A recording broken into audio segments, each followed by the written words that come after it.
God. This is Prophetess Rivers with another word, another message. Today I want to talk to everyone about not thinking that you're too far where God can't save you.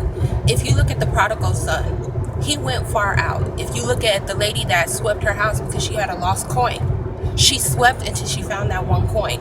If you look at what Jesus said in the parable about if you have 100 sheep and you lose one, wouldn't you go after that one?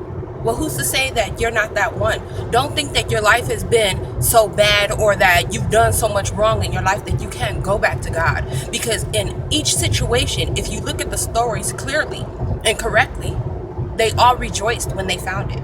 So if that had to do with a coin, if that had to do with a sheep, if that had to do with a prodigal son, aren't you just as precious as any of those things with God? Doesn't God love you the same? In fact, the word of God says that the angels rejoice when a man or woman repents and comes to God. So what makes you think that God's not going to rejoice for you? You can be lost, but then at the same time you can be found. But it's up to you if you want to have a changing of your mind. If you want to say that path that I'm taking, I no longer want to take that path because of the end results that I'm seeing. The most craziest thing that a person can do is continue to do the same thing over and over and expect a different result in it. But it's your life.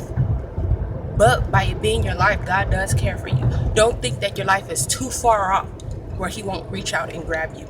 Now, the question of the week is, how do I feel about one spouse continuing to go out to the club and the other one staying home? Well, I believe that there's danger in that. But also there comes wisdom in that as well. It's only up to you and your spouse, because you might be that type of person where you want to go out all the time, but then your spouse doesn't want to go out. My question to you is, if you're married, what's your reason for continuing to go out all the time? Now, I can see if you didn't have nobody and you're trying to find somebody, but if you already found that special person that you want to spend the rest of your life with, why do you continue to go out? There's nothing wrong with going out. There's nothing wrong with you going out for special vacations, holidays, anniversaries and so forth. But for you to continue to go out every week, it does something to your marriage. But like I said, it comes with wisdom. That's something that you and your spouse has to talk about. So how do I feel about it? I feel that you need to talk to your spouse about it.